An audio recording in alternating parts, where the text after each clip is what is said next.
Hey guys, Jess here again with another unboxing video. I actually have 3 unboxings I'm fixing to do for you. Each its own individual video, so there's not like crazy long videos.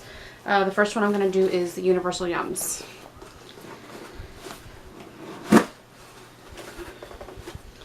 This month is Poland.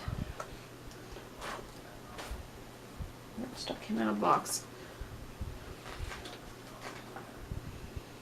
There's no easy way to say it. We don't mean to start off with a negative note, but Poland, throughout its 1,050-year history, has been through a lot of not so good stuff. They were dissolved as an entire nation for 123 years back in 1795.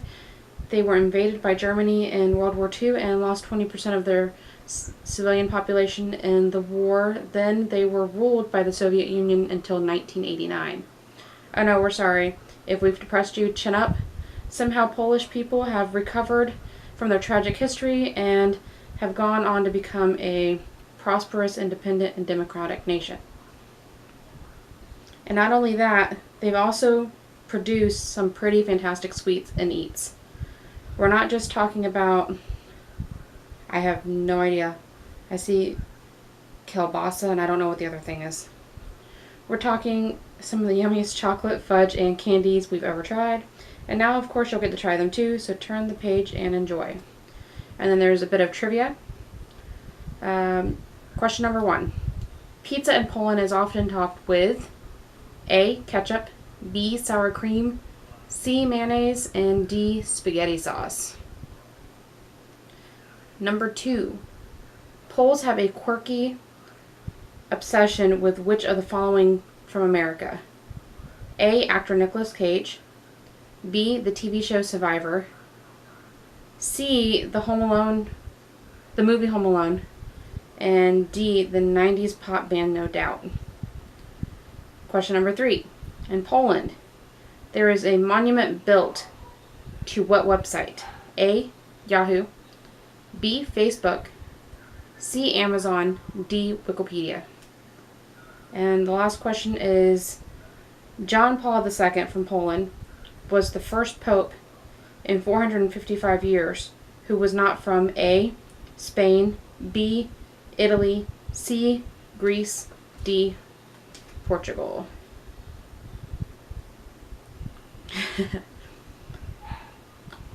I'm going to put the trivia answers in the description, and that way y'all can decide if y'all want to look at it or not.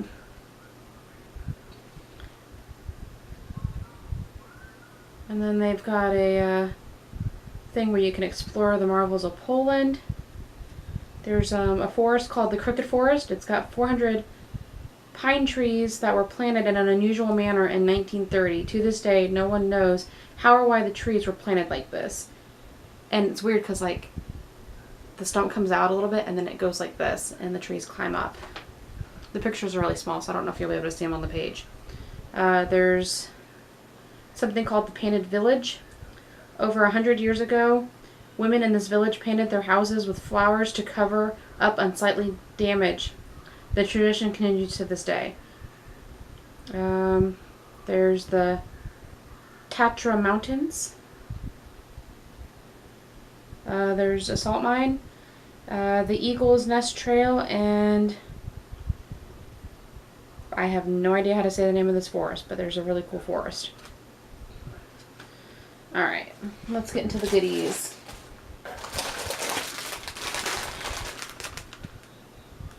Onion potato pratzinki. I don't know if I said that right. We'll just get straight to the point with these. Polish potato chips are really, really different from their American counterparts. They're a different color, a different flavor, and most notably, a different texture. You'll find these to be much lighter and softer with less of a crunch than you're used to. While the texture might not be your favorite, the distinctive onion flavor of these chips might win you over. If the flavor doesn't do it for you, just look at the cute teddy bear on the package. We've got to find something about these chips that you'll like. I mean, they look interesting. I like trying different types of potato chips. Alright, number 2. Oh, it's Milka. I know this brand. Milka chocolate covered cow. We wanted to bring you the world-renowned Milka chocolate for a while, but we had a little problem. We didn't know which country's box we should put it in. You see, Milka was created in 1825 by a Swiss chocolatier, but today most of their chocolate was made in is made in Germany. I'm used to it from Germany. Our problem was solved by these chocolate-covered cow-shaped cookies because they're made exclusively in Poland. You might think you'll love these buttery cookies, and of course they're delicious. We think you'll love them. The delicious milk chocolate covering. Yeah. What are these? Oh my god, I hate when when they have letters, like their S has a little apostrophe over it. I hate when they do like the little symbols on top because I don't know how to pronounce those letters. Solidarnosc. I don't know if I said that right. Candied plums. Visions of sugar plums may dance in the head of children at Christmas, but visions of these chocolate-covered plums will dance in your head all year round. A creamy dark chocolate filling surrounded by a dried whole plum surrounds a dried whole plum, and this classic Polish specialty. I cannot read today, guys.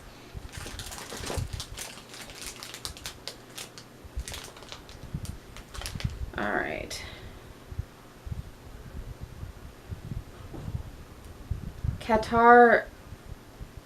Zinski, I don't know if I said that right. Dark chocolate gingerbread. Made in one of the oldest cities of Poland, Turon, these perniki, or gingerbread cookies, are more than just a spice treat. The cookies are a testament to the perseverance of the Polish people. Kopernik, the company that makes these cookies, has been in operation since 1763 and has had its fair shares of ups and downs over the past 250 years. During World War II, their factory was destroyed and the majority of their gingerbread machines were shipped to Germany for use as military parts. After the war, the communist government controlled and owned the company until 1982, when it was finally given back to the private owners. Though you probably would have liked these dark chocolate-coated gingerbread cookies without the triumphant backstory, you can now feel a little bit more inspired with every bite. I realized I was holding this up funny to the camera earlier, so I don't know if you got a good look at that. Or if you got a good look at that. And this is the chocolate-covered plum. Sorry about that, guys. These are called Kroki Milky Cream Fudge. One of the most famous candies from Poland, this fudge called Kroki translates to little cows, hence the cows on the packaging. Oh. You have to look at it at kind of an angle, or is that one? Well, it's cut off. Here we go, this one. There's a little cow in there. These pieces of fudge are the caramels of your dreams. They're flavorful, sweet, creamy, and chewy without sticking to your teeth. Thank God, because I hate... Here recently, like a lot of the candies I get end up sticking to my teeth at one point or another.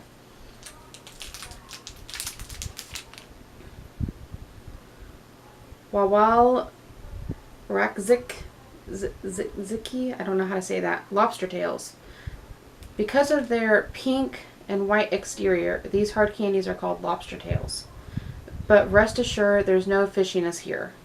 Underneath the crunchy, hard-shelled candy, you'll find a flaky, crisp peanut candy filling. There's also a hint of rum, which we suspect someone might have drunk a bit too much of when they started calling these lobster tails. Oh, I see raspberry.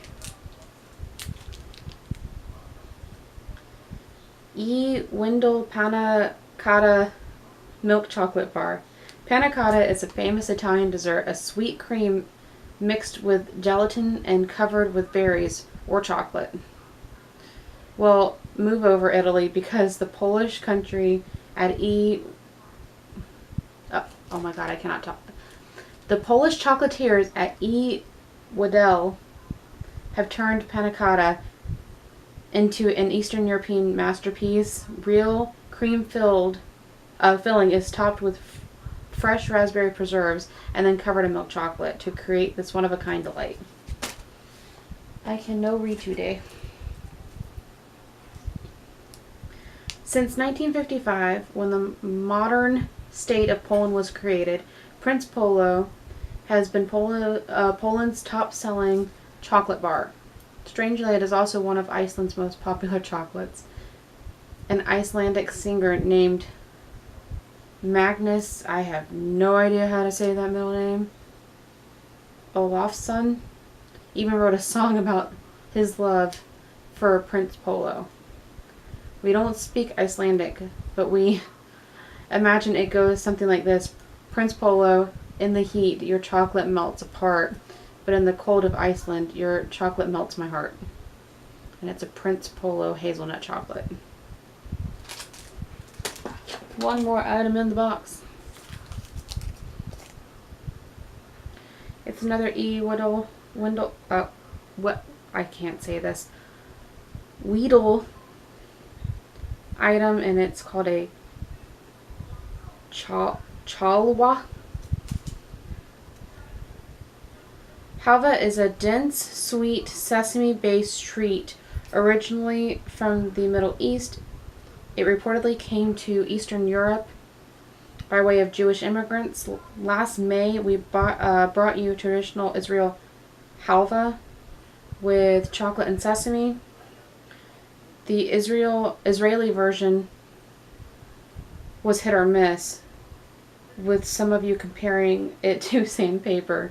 This halva, spelled chalwa in Poland, couldn't be more different. It's made with real vanilla bean, and it also is a bit more moist, which makes this version more palatable than the Israeli one. I didn't get that one. I started getting this after the fact. Okay, that is all of the treats.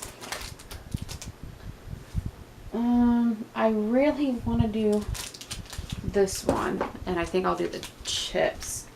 And then I'm probably going to stop with those for this box just because I have to do another food box after this. Please. Thank you.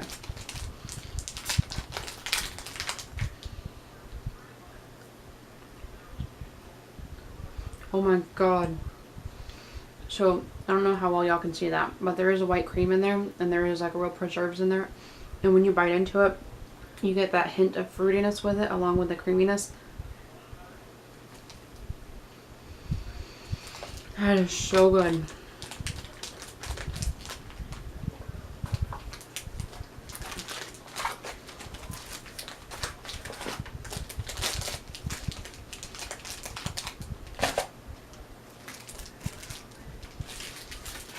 Okay, and then the chips.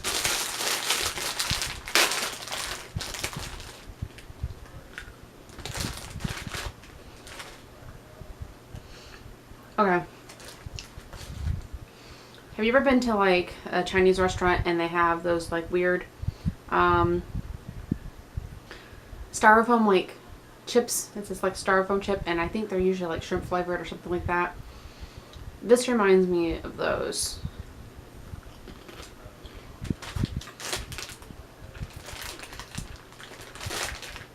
And none of the Chinese restaurants in my area carry those anymore. They stopped using them at their restaurants. And I've been trying to find chips similar to those. Like if you go to some grocery stores, they have a like a foreign food section. I look at those areas for these, and I've bought some that look similar to it, but they don't have the right taste. These are awesome. Okay. Oh, pamphlet. I need the pamphlet. We need to read the mystery for next month's box. The clue. Okay, clue to next month's box. In little white houses perched by the sea, the people munch on olives and slurp saffron tea. If you don't like what they like, you're more than just crazy. You might upset the gods and wind up in Hades. Or is that supposed to be wind? Wind up in Hades. Is it Greece? I'm thinking it's Greece. It sounds like Greece. Yeah, so that is it for this month's Yum Box. I will see y'all soon in another video. Bye, guys.